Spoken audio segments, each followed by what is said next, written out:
परमेश्वर की जो भी योजनाएं हैं हमारे लिए भला है कि आप ऐसे क्रॉस रोड में है, एक ऐसे चौराहे पे आपको कुछ नहीं दिख रहा है, लेकिन अगर परमेश्वर आपसे कह रहा है जो आपको मूर्खता दिख रही है, तो मैं आज इस नए साल में प्रवेश कर रहा है, तो मैं बोल रहा हूँ कि वो करो जो परमेश्वर कह रहा है। Today in this contest Lord not only saying to the Joshua but Lord is saying to every believer. अगर आप मुझे देख रहे हैं तो ये वचन परमेश्वर का सिर्फ यहोशू के लिए नहीं है, ये परमेश्वर आपके लिए रहेगी। यदि आपके सामने यरीहो की दीवार है, कि आपके सामने यरीहो की दीवार एक आर्थिक परेशानी बन के आ रही है, एक तंगहाली बन के आ रही है, कि आज आपके सामने की यरीहो दीवार संबंधों की दीवार बन के आई है, अगर आपके सामने की यरीहो की दीवार बीमारी की आई है, तो यीशु के नाम से मैं बोलता हूं परमेश्वर उसको तोड़ने पे है, परमेश्वर आपको विक्ट्री देने पे है। Here we see the wall is not a problem। यहाँ पर यरीहो की दीवार एक प्रॉब्लम नहीं है, प्रॉब्लम हम लोग हैं।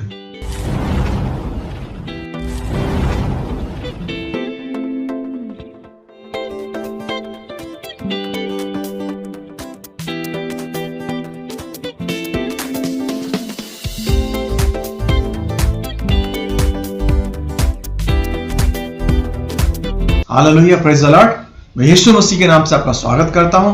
और आज जब हम लोग नए साल में प्रवेश करने वाले हैं, तो आपको मैं एक बहुत ही अच्छे मैन ऑफ गॉड के, बड़े मैन ऑफ गॉड के बारे में बताऊंगा। इसका नाम है यहोशुआ, जिसको यहोशू बोलते हैं और उसको इंग्लिश में जोशुआ बोलते हैं। तो संदेश में जाने से पहले मैं आपको एक कहानी बताना चाहूंगा, और वो कहानी इस जो ट्रू स्टोरी है, जो ट्रू घटना हुई है आज से 3400 साल पहले, यानी कि मसीह के आने से 1400 साल पहले, वो मैं आपको बताऊंगा। एक बार की बात है कि एक किसान होता है, तो वो क्या करता है, वो मुर्गी का पालन करता है। मुर्गी, उसके पास बहुत सारे मुर्गी के फार्म हाउस था, और उसने क्या किया, एक बार कहीं से उसको ईगल का इगलेट मिल गया, ईगल का अंडा मिल गया, और उसने क्या किया, उसको बड़ा मिल गया, तो उसने क्या किया, मुर्गी के पास लेकर आकर के उसको रख दिया ताकि मुर्गी उसको हैच करे। तो मुर्गी क्या करती है, अंडे सेती है, तो वो रख देता है उसमें, और मुर्गी उसको हैच कर अंडा सेती है। तो कुछ दिन बाद उसमें सारे जो है चूजे निकलते हैं, चिकन निकलते हैं, और उसमें से ये ईगल का भी बच्चा निकलता है। और वो क्या करता है कि जैसे जैसे मुर्गी उसको सिखाती है, वैसा वैसा सीखता जाता है। जैसे ऐसे करके खाना कीड़ों को, और फुदक फुदक के चलना, जैसे हॉपिंग, ऐसा फुदक फुदक के चलना, और 2-2 फीट दूरी पर उड़ना, यानी कि यहाँ से वहां तक, वहां से यहाँ तक, बस इतना ही उसने सीखा। उकाब का बर्ड था, उकाब पक्षी था, ईगल था वो, लेकिन उसने जो है उस फेलोशिप में उसने क्या सीखा, मुर्गी की तरह उसने जीना सीखा। बल्कि he was born to fly, वो उड़ने के लिए पैदा हुआ था। He was a sky bird, वो स्काई बर्ड था, वो आकाश का पक्षी था जो हवा में बातें करता था। और ये जो मुर्गी है, ये क्या करते हैं, हमेशा नीचे झुके रहते हैं और दबा हुआ जीवन गुजारते हैं और दब दब के रहते हैं। वो जमीनी चिड़िया होती है। दोनों में कितना अंतर है, उसमें 1000 माइल्स अवे है, सोच में कितना जमीनी अंतर है। एक दिन वो जब ईगल है ऊपर देखता है, उकाब ऊपर देखता, तो एक उकाब बड़ा उसी साइज का उड़ता हुआ, हालांकि साइज में उकाब का वही साइज था और मुर्गी के बच्चे छोटे छोटे थे, लेकिन वो उसकी जो दृष्टिकोण था, उसकी सोच जो बन गई थी, वो दबी कुचली हुई नीचे की थी, धरती की थी, जमीनी थी। जब उसने आकाश के पक्षी में उड़ते उकाब को ऐसे पर फड़ाते उड़ते देखा, तो उसने बोला, पास के चिकन से पूछा कि ये कौन है, ये क्या है? तो उसने बोला, अरे ये उकाब है, ये ईगल है, ये बड़ा पक्षी है, ये is born to fly in air, ये बड़ा स्काई है, ये आकाश का चिड़िया है, आकाश का पक्षी है, ये बहुत ऊंचा उड़ता है, हम नहीं उड़ सकते। तो वो बात बोल के चला गया, लेकिन ये बात ईगल के बच्चे को घर कर गई। उसने सोचा, अरे मैं क्यों नहीं उड़ सकता, मैं क्यों नहीं इसकी तरह उड़ता। तो उसने अपनी सोच बदली, वो एक ऊंची चट्टान के पास गया और वहां से उसने छलांग लगाई। गिरता पड़ता कैसे भी उसने क्या किया, उसने पर फैलाया, धीरे धीरे उसने उड़ना सीख लिया। उसने डिसाइड किया कि मैं इन मुर्गी के बच्चों की तरह, hen के, I will not live like a chickens, I will not live like a life of downtrodden, crumbled and crushed one. I am born to fly. मैं ऊंचाई में उड़ने के लिए हूँ, मैं जैवंत में उड़ने के लिए हूँ, मैं जैवंत के उस मेरे अंदर जो है बाहर से बड़ा है, मैं हवा में उड़ सकता हूँ, मैं आसमानी उड़ान के लिए पैदा हुआ हूँ, मैं छोटी चीज के लिए नहीं पैदा, मैं बड़े टारगेट के लिए पैदा हूँ। जैसे उसने अपनी सोच बदली, तो वो ईगल बन गया। उस दिन उसका रूपांतरण हो गया, उसका ट्रांसफॉर्मेशन बन गया, वो चिकन से ईगल बन गया। जो जमीन में फुदकता था, वो आकाश में ऊंचाइयों बढ़ गया।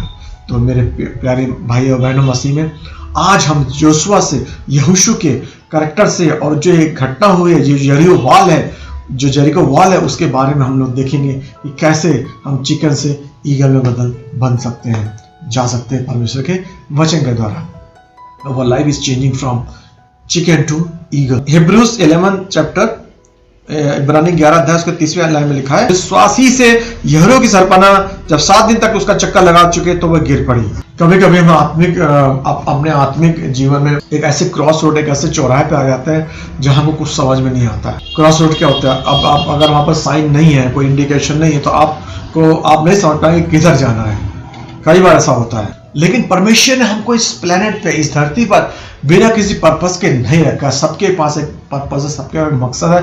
यिर्मयाह के 29:11 में लिखा है कि परमेश्वर ने तुम्हारे भलाई की योजना बनाई है, हानि की योजना नहीं बनाई है। यहाँ पर जो मुझे देख रहे हैं उनके जीवन में बहुत बड़ा पर्पस छुपा हुआ है, मकसद छुपा हुआ है। लेकिन जब हम उसके मकसद के, जब उसके डिवाइन डिजाइन को जब हम लोग ढूंढते हैं, जब हम लोग खोजते हैं, तो we have to confront with difficulties. हमको क्या होता है? बड़ी परेशानियों का सामना करना पड़ता है।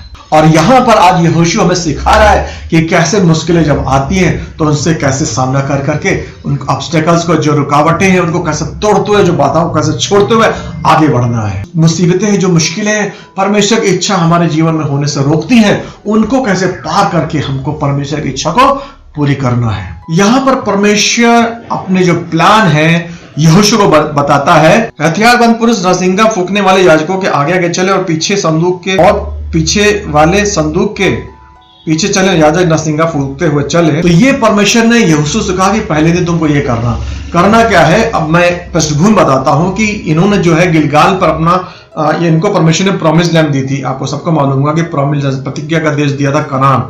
और ये लोग जब यरदन नदी पास करके आए थे, जो पहला स्थान था उसको गिलगाल बोलते हैं। उससे 2 किलोमीटर दूरी पर यरीहो की दीवार थी, यरीहो की दीवार थी, जेरिको वॉल थी। और वो सबसे बड़ा हर्डल था, सबसे बड़ा ऑब्स्ट्रक्शन था, सबसे बड़ा एक रोड़ा था जो इनको कनान देश को जीतने में। अब यहां से 2 किलोमीटर दूरी पर जो जेरिको वॉल है, जहां पर दुश्मन ने फोर्ट्रेस बना लिया, किलेबंदी कर लिया, उसको घेर लिया, उसके अंदर है वो लोग। और परमेश्वर उनको, यहोशू को, जोशुआ को प्लान बता रहा है। वो क्या प्लान बता रहा है कि 7 याजक 7 जुबली के नरसिंगे लेकर चले और साथ में हथियारबंद वाले चले और 7 दिन ऐसा करें। सुबह उठ करके पहले दिन जाएं और यरीहो वाल, जो जेरिको वाल है, उसके बाद एक चक्कर लगाएं, फिर दूसरे दिन जाएं, फिर वही काम करें, चक्कर लगाएं, फिर तीसरे दिन जाएं, फिर चक्कर लगाएं। इस तरीके से चक्कर लगाएं।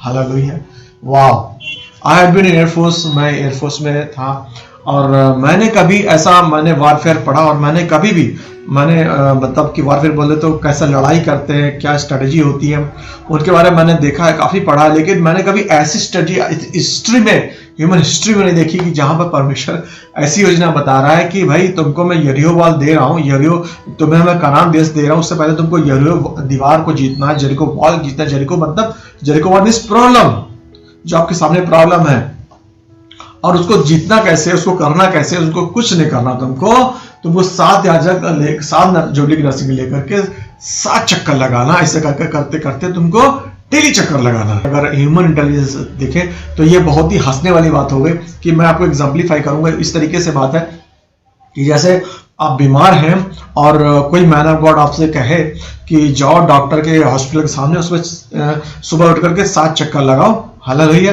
तो तुम्हारी बीमारी ठीक हो जाएगी। या किसी कोई तंगहाल है जो कर्जे में डूबा हुआ है और एक मैन ऑफ गॉड किसी बिलीवर से बोलता है तुम ये काम करो कि तुम बैंक के 7 चक्कर लगाओ तो तुम्हारा कर्जा मिट जाएगा। ये उसी तरीके से, यहाँ हंसने की बात नहीं, लेकिन वो उसी तरीके से है जिस तरीके से ये वचन है। अगर हम आज कॉन्टेक्स्ट में देखें तो वैसे ही लग रहा है, लेकिन परमेश्वर कहता है कि हमारा परमेश्वर यहाँ पर परमेश्वर के आज्ञा करते दिखा रहा है, यहाँ परमेश्वर की बात मानने की बात दिखा रहा है। यहाँ पर परमेश्वर क्या कह रहा है, ये बड़ी बात नहीं है, उस पर चलने की बात, सुनना नहीं, सुन के चलना। यहाँ मेन बात वो है। अगर इंसानी दृष्टि से तो आपको बेवकूफी लग रही है, इंसानी दृष्टि से तो आपको मूसा के लाठी ऐसे लिए हुए था, समुद्र जो है लाल समुद्र 2 भागों में बैठ गया, पीछे फिरौन की सेना थी और आगे लाल समुद्र था, और उसके बाद क्या थी, मूसा के बाद एक छड़ी थी और छड़ी को उठा के बोलता है 2 भागों में समुद्र बैठ जाता। तो क्या था, उसके बाद एक छड़ी थी। और अगर दुनिया दृष्टि देखा जाए तो अरे मूसा के पास क्या एक छड़ी है, उस छड़ी से कर सकता है क्या, लेकिन उस छड़ी से उसने समुद्र को 2 भागों में बांट दिया। अगर इंसानी दृष्टि से देखें तो आपको लगता है कि शमशोन ने, जो सैमसन था, जो सिमसोन था, उसने जबड़े के, गधे के जबड़े से 300 फलिस्तीनियों को मार डाला। हालेलुया। इन सारी दृष्टि से लगता है अरे ऐसा कैसे हो सकता है। वैसे ही ऐसे कई सारी चीजें हैं जो परमेश्वर का वचन कहता है कि इंसानों की दृष्टि में तो ये लगता है कि नहीं होगा, लेकिन परमेश्वर कहता है कि इंसानों से असंभव लेकिन परमेश्वर से संभव है। और यहां पर वही चीज हो रही है कि यहां पर दिख रहा है कि अरे ये क्या बात है, चक्कर लगा है, लेकिन यहां पर परमेश्वर ने कोई प्लान फर्दर रिवील नहीं किया। उसने बोला ये सब करो, क्या होगा further, it is not revealed yet. क्या होगा, मिलिट्री इंटेलिजेंस क्या है, क्या योजना है परमेश्वर की, उसने ये कुछ नहीं बताया। क्या करेगा, उसने सिर्फ ये कहा कि ये करो। एंड रिजल्ट क्या होगा, it is not revealed yet to Joshua, not to his commander, not to Israelites. ना तो यहोशू को बात मालूम थी, ना कमांडरों को बात मालूम थी, ना पूरी सेना को बात मालूम थी। ये जेरिको वॉल क्या है, जेरिको वॉल आपकी प्रॉब्लम है। अगर आप आज कोई ऐसी प्रॉब्लम है जो यरीहो वॉल की तरह आपके सामने आपके आत्मिक जीवन में खड़ा है, यदि आपके ऐसी कोई यरीहो वॉल की तरह आपकी एक समस्या है, दीवार की तरह समस्या है, दीवार की तरह की समस्या है कि आपको लग रही है कि ये नहीं हटेगी, तो परमेश्वर का वचन ये कह रहा है कि परमेश्वर के वचन पे आप ईमान लाइए, परमेश्वर के वचन पर आप विश्वास लाइए, वो यरीहो की दीवार टूट जाएगी। यरीहो की दीवार एक स्ट्रांग होल्ड की तरह है, जो एक ऐसा दृढ़ गढ़ है दुष्ट ने बना रखा है, जो एक ऐसे इंसानी विजडम है जो ये बताता है कि परमेश्वर का विजडम, उसका इंसानी का विजडम, इंसान का wisdom, wisdom of man is greater than wisdom of the Lord, जो कहता है कि इंसानों का जो दिमाग है परमेश्वर से तेज है। वो ये कहता है कि इंसानी दृष्टि से ये करो, वो करो, ये करो, वो करो, लेकिन परमेश्वर का वचन बिल्कुल उसके उलट है, अलग है। वो कहता है कि तुम्हारे जो थॉट है, तुम्हारा जो विचार है वो जमीनी है, मेरे जो थॉट है, मेरे जो विचार है आसमानी है। तुम जमीनी सोचते हो, मैं आसमानी सोचता हूँ। एक नेचुरल आदमी है, जो एक नेचुरल आदमी है, is a messenger of Satan. जो एक नेचुरल आदमी होता है, जो नैसर्गिक आदमी, जो स्वाभाविक आदमी होता है, वो क्या होता है, सैटन का मैसेंजर होता है। कैसे, उसके ऊपर ऊट पटांग विचार हमेशा यहाँ भरे रहते हैं, वेन थॉट जिसको बोलते हैं, वेन इमेजेस, व्यर्थ इमेज रहती है उसके दिमाग, व्यर्थ कल्पनाएं रहती हैं, जो हमेशा उनमें उलझा रहता है। बिना मतलब के डर उसके दिमाग में बने रहते हैं, जो शैतान लाता है। देखो, evil speaking, everybody knows is evil, it's not good. अगर गलत आप बोलते हो, कोई भी आपको बोलेगा कि अरे तू गलत बोल रहा है, कोई भी पकड़, लेकिन इविल थॉट्स का आप क्या करेंगे, जो कोई नहीं दिख पाता है, that is known to the lord. Evil विचार, जो गलत विचार है, वो परमेश्वर के मालूम है। कैसे, वो यरीहो के वाल, एक यरीहो की दीवार शैतान विश्वासियों में बनाता है, या किसी एक आम आदमी में कैसे बनाता है। जैसे एक भाई बारे बताता हूँ, भाई जो थे वो विश्वासी थे, लेकिन उनको शैतान ने एक बात डाल दी थी कि तुमको एक ऐसी बीमारी हो गई है कि जैसे यीशु मसीह 33.5 ईयर में क्रूसिफाइड हो गए थे और मर गए थे, लेकिन बाकी शैतान ने नहीं बोला कि वो जीवित भी हो उठे थे, लेकिन उसने बोला कि तू 33.5 साल में जब तू पहुंचेगा तो मर जाएगा। एक ऐसा विचार विश्वासी है दिमाग में डाल दिया, वेन थॉट्स, व्यर्थ विचार। अब वो जो विश्वासी था, अच्छा था, प्रेयरफुल था, लेकिन एक डर आ गया उसके दिल में। और उस समय की समकालीन बीमारी, जो आज का तो सब पता, दूसरी फैली, ऐसे भी थॉट डालता है जो शैतान की, तुमको ये बीमारी जो आज के चल रही है हो जाएगी तो बच्चों के लिए मर जाओगे। लेकिन एक इससे पहले की बात बता रहा हूँ, कई साल पहले की, करीब 15 साल की पहले की बात है, कि उसको ऐसे दिमाग में उसके डाल दिया, और वो विश्वास करता था, प्रे करता था, और उसको ऐसे सिम्टम्स भी लगने लगे थे कि अरे मुझे बीमारी आ गई। देखो कैसा सिम्टम्स भी डालता है शैतान, लेकिन वो प्रेयरफुल रहा, विश्वास भरा, प्रार्थना करता रहा, और वो 33.5 ईयर्स क्रॉस कर गया। हालेलुया। और जिंदा अभी भी स्वस्थ है, हेल्दी है, और मजबूत हो गए। तो कहने का मतलब ये बताता हूँ कि व्यर्थ के विचार, व्यर्थ के दिमाग, व्यर्थ की फजूल की बातें जो है शैतान आपके दिमाग में डालता है, और एक यरीहो की दीवार, एक जेरिको वॉल बना देता है, जिसको तोड़े बिना आप सफल नहीं हो सकते। You cannot get your promised land until you destroy the Jericho wall. तुम यरीहो की दीवार को तोड़े बिना तुम कनान प्रदेश को नहीं पा सकते। यहाँ आज यहोशू अपने कमांडर के साथ खड़ा हुआ है उस जेरिको वॉल को जीतने के लिए, लेकिन प्लान ऐसा है कि आप सुनेंगे तो हैरान हो जाएंगे। प्लान ऐसा है कि जो यहोशू को भी पूरा मालूम नहीं है, उसे कमांडरों को भी नहीं मालूम, याजकों को भी नहीं मालूम है, लेकिन वो एक्ट ऑफ एविडेंस परमेश्वर की बात पर चल रहे हैं। और विश्वास वो जो है अनदेखी वस्तुओं, विश्वास मतलब क्या है, जो देखी नहीं उन चीजों में विश्वास लाना। उन्होंने वो चीज देखी नहीं, प्रॉमिस्ड लैंड को सामने तो मुश्किल दिख रही है, यरीहो की दीवार दिख रही है, जेरिको वॉल दिख रही है जो सब तरफ से घिरी है, और इतनी चौड़ी दीवार है, समझ लिटरली 4 रथ एक साथ दौड़ सकते थे, यानी कि 80 फीट रोड से बड़ी रोड, एक वन वे, एक तरफ की, यानी कि 80 यानी कि 100 फीट लंबी जो दीवार थी, और उसको तुम भेद नहीं सकते। उसको उस समय क्या था, उस समय तो तोप थी नहीं, उस समय तो क्या हाथ से ऐसे मारना पड़ता था, तोड़ ही नहीं सकते थे। उसको परमेश्वर कह रहा है कि तुम चक्कर लगाओ, ये भी नहीं बताया है, लेकिन हम लोग जानते हैं कि अंत में वो टूट जाती है। लेकिन ये बात उन लोग को नहीं मालूम थी, उनको सिर्फ बोला था चक्कर लगाओ। ऐसे एक मैं आपको बताता हूँ एक बात। एक मैना गॉड था, तो वो बहुत परेशान रहता था, कई चीजों के लिए दुआ करती थी, तो वो लिटरली उसको दिखता रहता है होते हुए और दुआ करता था। तो वो उसके अंदर क्वेश्चन रहते थे, अरे मैं दुआ करता हूँ लेकिन होते हुए दिखता नहीं है ना। लेकिन परमेश्वर का वचन क्या है, the moment we speak the word, the moment we pray, thing starts taking function. चीजें अपने आप दिखना, काम करना शुरू कर देती हैं, क्योंकि परमेश्वर का वचन बीज है। जैसे हम जब बोलते हैं, प्रार्थना एक बीज है, जब हम बोलते हैं उसी समय काम होना शुरू हो जाता है। हमारी नैतिक, हमारी नेचुरल नैतिक आपको दिखता नहीं, लेकिन आत्मिक जगत में काम करना शुरू हो जाता है। क्योंकि रेवलेशन के 5वें अध्याय में लिखा है कि स्वर्गदूत हमारी प्रार्थनाओं को सोने के बॉल में, गोल्डन बॉल में लेके जाते हैं और परमेश्वर के सिंहासन में रखते हैं। वहां पर चमक होती है, विस्फोट होता है, और वो प्रार्थना हाँ आमीन होती है। 2 कुरिन्थियन 1:20 में लिखा कि यीशु हमारी प्रार्थना हाँ आमीन है, और वो उत्तर तुरंत स्वर्गदूत लेकर के हमारे पास लाते हैं। लेकिन हमको इस प्रोसेस में टाइम लगता है। कई चीजें हैं तो अलग मैसेज है, अलग की बात है कि टाइम क्यों लग जाता है, ये तो अलग का मैसेज बात हो जाएगी। लेकिन ऐसा होता है जब हम हमारे स्वर्गदूत है, जो पहले हिब्रूज के पहले के 14 में लिखा है, इब्रानी के पहले 14 में लिखा है कि स्वर्गदूत जो है सेवा टहल करने वाली आत्मा है, जो परमेश्वर यीशु में जो ईमान रखते हैं उनके लिए वो लगाई गई है। हम सब के पास स्वर्गदूत है जो हमारी प्रार्थनाओं को लेकर ऊपर जाते हैं, उत्तर लेके नीचे आते हैं। तो उस मैन ऑफ गॉड को ये चीज दिख रही थी होते हुए, तो वो परमेश्वर ने एक बार उसको विजन दिया, सपना दिया, बोला बेटा एक काम कर, तेरे बाहर में पत्थर बड़ा है, जा उसको धक्का लगा। तो वो क्या करता था, डेली धक्का लगाता था, लेकिन कुछ होता नहीं था। डेली धक्का लगा तो कुछ होता नहीं था। परमेश्वर ने उससे बोला तू धक्का लगा। तो एक दिन फिर परमेश्वर ने उसको दर्शन दिया, बोला हाँ, उसने क्वेश्चन फिर पूछा, खुदा बाप में धक्का लगा रहा, कुछ हो नहीं रहा। तो परमेश्वर ने कहा मैंने तुमसे क्या बोला, मैंने तुझसे बोला धक्का लगा, तो उसे धक्का लगा, हटना ना हटना ये मेरा लुक आफ्टर है। मरकुस के अध्याय 11 के 23-24 में ने कहा कि ये तो पहाड़ से गए, ये समुद्र में जा पड़ा, अविश्वास का विश्वास करता रहे, हो जाएगा। तू कह फेथ दैट सेज, विश्वास जो कहता है, फेथ दैट सेज, विश्वास जो कहता है, तुम्हें बोलना है, होना ना होना परमेश्वर के हाथ में छोड़ दो।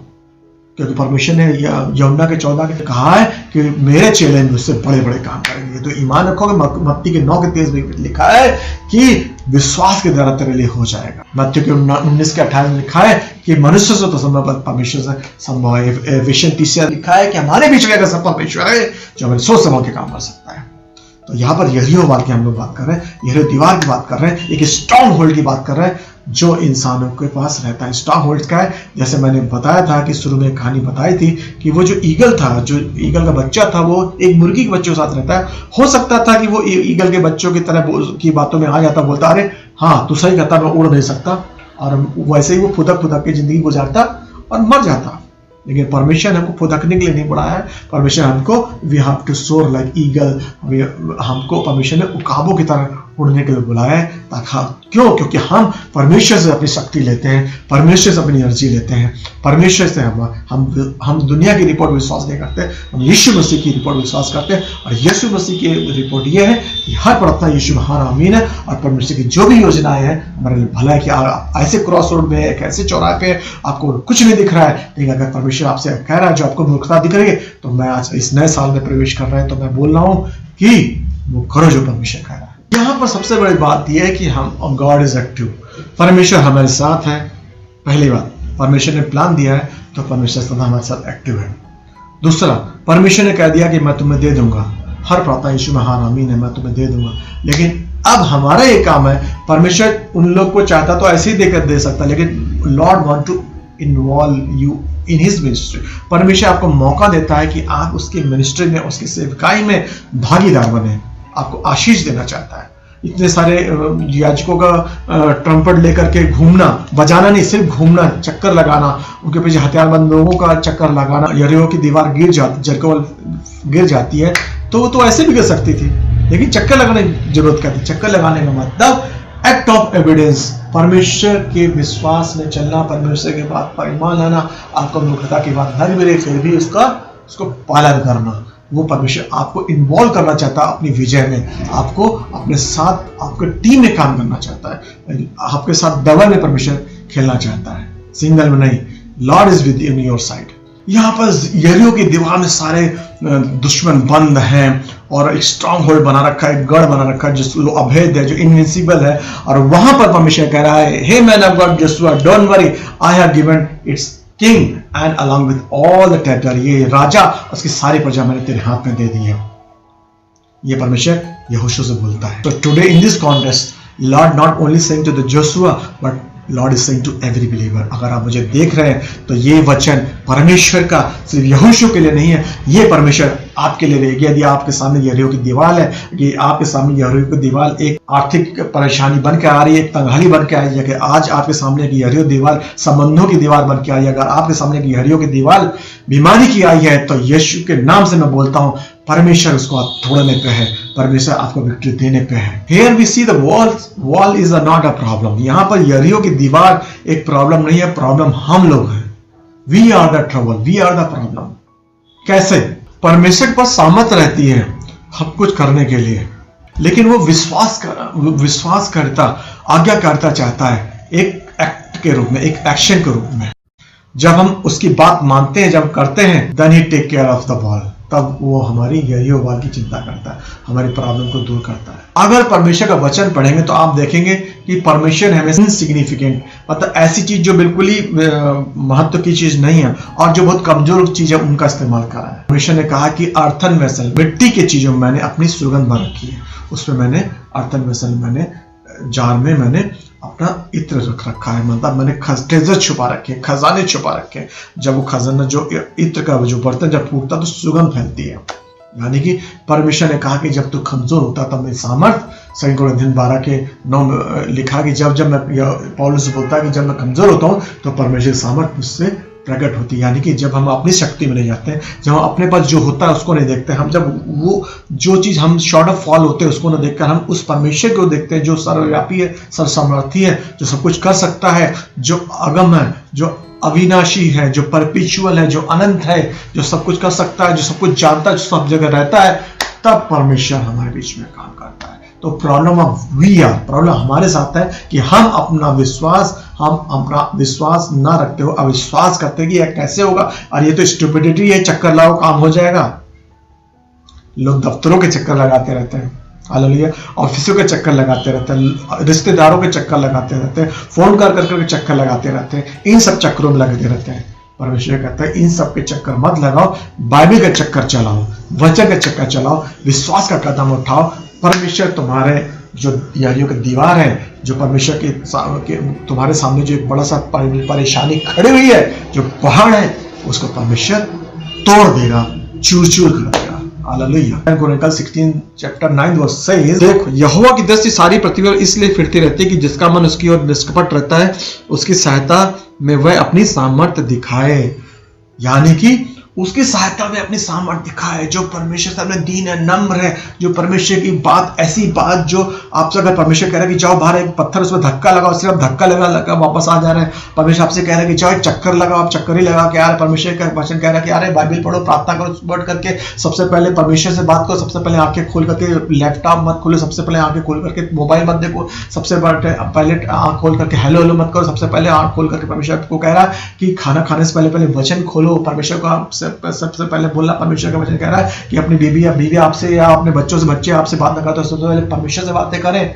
तो आपको एक बेवकूफी लगती है, कभी परमेश्वर के भवन में 2 घंटा आना आपको बेवकूफी लगता है, कभी कभी आपको परमेश्वर के भवन में आना और परमेश्वर के दास की वही वचन सुनना आपको बोर लगता है। कभी कभी आपको परमेश्वर के वचन भवन में बैठ करके आपको टाइम पास करना मुश्किल लगता है, तो आप मोबाइल खोल करके पीछे से कुछ भी देखते हैं। लेकिन परमेश्वर हर चीज जानता है। पहला शमूएल 16:9 लिखा है कि मनुष्य का देखना बाहरी रूप है, लेकिन परमेश्वर मन देखता है। सब कुछ परमेश्वर जानता है। अब यहाँ पर परमेश्वर के लोगों ने करेज भी दिखाया।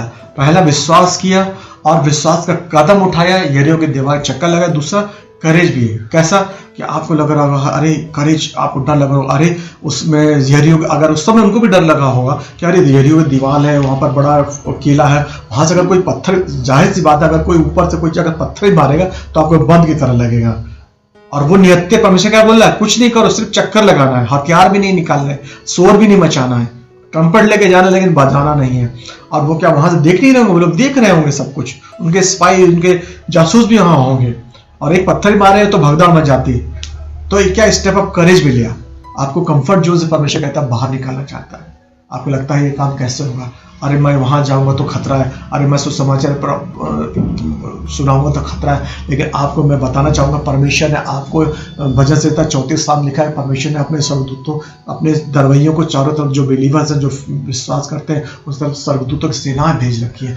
भजन संहिता 91:11 लिखा है कि जब तू गिरेगा ताकि तो तुमको स्वर्गदूत उठा लेंगे ताकि तुझको ठेस लगे। अगर तुम्हारा स्वर्गदूत, परमेश्वर ने तुमको डिटेल कर रखा तुम्हारे स्वर्गदूत अच्छा के लिए, और तुमसे अगर वो बहुत दूर है, लेकिन बाइबल बताती है कि स्वर्गदूत जो है, यिर्मयाह के 1 के 14 में लिखा है कि परमेश्वर के स्वर्गदूत बिजली की तरह उड़ते हैं, यानी कि 1 सेकंड में परमेश्वर का स्वर्गदूत 7.5 चक्कर पृथ्वी को लगा सकता है। तो वो तुम्हारी हेल्प करने के लिए कभी भी आ सकता है। यानी कि डरे नहीं। 2 टिमोथी पहले 7 में लिखा है कि हमको करेज की और सामर्थ्य की आत्मा दी है, हमको अविश्वास की, डर की आत्मा नहीं दी है। तो यहाँ पर उन्होंने क्या किया, स्टेप ऑफ करेज लिया, इस हिम्मत का कदम लिया, डरे नहीं वो लोग, डर नहीं दिखाया। डर और विश्वास एक दूसरे के उलट हैं। अगर आप विश्वास में हैं तो डरेंगे नहीं, अगर डर में तो विश्वास नहीं है। अगर विश्वास में तो डर नहीं रहता है। हालेलुया। डर और विश्वास क्या है, just like a mixing oil end of faith. डर और विश्वास उस तरीके से है कि पानी और तेल, यहाँ जो पानी है वो है डर, और जहाँ ऑयल है वो है विश्वास। तो आप पानी और तेल को मिक्स नहीं कर सकते। आप मिक्स करके देख ले, आपको मिला कर देख ले, तो आप ऐसा मिश्रण, ऐसा एक सॉल्यूशन बनेगा जिसमें जो ऑयल है जो ऊपर ऊपर तैरेगा, पानी नीचे रहेगा, ऑयल ऊपर रहेगा। यानी कि दोनों मिक्स नहीं कर सकते, दोनों साथ नहीं चल सकते। तो आप डर में रहेंगे या आप विश्वास में रहेंगे। बाइबल बताती है कि यदि समुद्र, तो अगर नदी से चलेगा तो नदी तुझे डुबा नहीं पाएगी, यदि आग से चलेगा तो आग तुझे जला नहीं पाएगी। यहाँ पर परसिस्टेंस, लगातार, इंडोरेंस भी दिखाई देता है। लगातार लूका के 18 में कहा कि परमेश्वर ने एक बूढ़ी स्त्री एक बार बताया कि लगातार वो प्रार्थना करती रही, लगातार। अरे पहले, अब ये देखो, अगर चक्कर की बात करें, टोटल 13 बार चक्कर लगाए। 6 दिन एक चक्कर लगाए सुबह उठ करके, और 7वें दिन 7 चक्कर लगाए, टोटल 13 चक्कर हो गए। अरे आप परेशान होगा, ये क्या, वहां पर माइटी मैन ऑफ वैलोर होंगे, बहुत शक्तिशाली भी इजरायली होंगे। आपने तो जैसे इजरायली बहुत सारे लड़ाइया भी रहे, बहुत सारे वॉरियर रहे जो अपनी तलवार के चलाने फेमस रहे। बोले ये क्या युद्ध है। सोचिए आप कि अरे हमको तो युद्ध करना है, ये हमें क्या करना पड़ रहा है। लेकिन वो 7 दिन 13 बार चक्कर लगाते रहे, लगातार इंड्योरेंस, लगातार। हो सकता है आप 7 दिनों से आप कोई प्रार्थना कर रहे हैं, आप 7 दिन से चक्कर लगा रहे हैं, आप 7 महीने से आप चक्कर लगा रहे हैं, आप 7 साल से चक्कर लगा रहे हैं, प्रार्थना का चक्कर लगा रहे हैं, आप चक्कर लगाए जा रहे हैं, लेकिन परमेश्वर का वचन कह रहा है कि लगाए रहो बेटा, परमेश्वर तुमको फलीभूत करने पे है। क्योंकि परमेश्वर कहता है विक्ट्री बिलोंग्स टू योर, जय तुम्हारी है, जय तुम्हारी है, क्योंकि गिदोन की तलवार है, यहोवा की तलवार तुम्हारे साथ है। जय तुम्हारी होनी, victory belongs to the lord, जय यहोवा की ओर से होती है। लेकिन परमेश्वर तुम्हारी लगातार को देखता है, इंड्योरेंस को देखता है, परसिस्टेंस को देखता है, लगातार मेहनत को देखता है। इसलिए बिना निराश हुए we have to press on, निशाने की ओर पौलुस बताता है, मैं दौड़ा चला जाता हूँ। अंत हम लोग देखते हैं कि यरूबल भरभरा गिर जाती है, धड़ाला गिर जाती है। अगर बाइबल स्कॉलर बोलते हैं, और मैं भी इस चीज को मानता हूँ कि वहां पर परमेश्वर ने स्वर्गदूत उस यरीहो की दीवार में भेज दिए होंगे, जो बैठे होंगे तो भरभरा के चरमरा के बिल्कुल स्मैश हो गए। तो परमेश्वर का वचन ये बता रहा है कि हमको विश्वास, इस नए साल में हमको परमेश्वर के विश्वास कदम लेके चलना है। एक्ट ऑफ ओबीडियंस, परमेश्वर के जो वचन आए उसके लिए आज्ञाकारिता में भी चलना है। आपको लग रहा हो कि अरे स्कीम बेकार है, आपको लग रहा है दुनिया की स्कीम नहीं है, दुनिया का प्लान नहीं है, मजेदार नहीं है, लेकिन आपको परमेश्वर का ऐसी चीज भी बोला करने के लिए जो आपको लग रही है कि अरे मजा नहीं आ रहा, समझ नहीं आ रहा, तो फिर भी अपनी सोच पर न चल करके परमेश्वर के ऊपर विश्वास कर तो आपको करना है। तीसरा, आपको लगातार करना है, आपको एंड्योरेंस रखना है, आपको लगातार करना है। और चौथा, दुनिया की दृष्टि में तो आपको बेवकूफ़ी लग रही होगी, but we have given mind of Christ, हमको मसीह का मन दिया गया है। दुनिया के उलट मसीह का ज्ञान है, मसीह का ज्ञान दुनिया के उलट है, क्योंकि दुनिया में लगाना मृत्यु, लेकिन मसीह के वचन में लगाना जीवन है। तो आज के दिन में अगर हम परमेश्वर विश्वास के साथ चलेंगे, परमेश्वर के विश्वास की आज्ञाकारिता में चलेंगे, और हम इंडोरेंस लगातार करते रहेंगे, और हमको प्लान जो है परमेश्वर ने दिया है, अगर हम क्रॉस रोड में अगर समझ नहीं आ रहा है, तो अगर हम परमेश्वर के प्लान पर विश्वास करते रहेंगे तो परमेश्वर विजय जरूर हमें देगा। परमेश्वर आपको इन वचनों से आशीष दे। आमीन।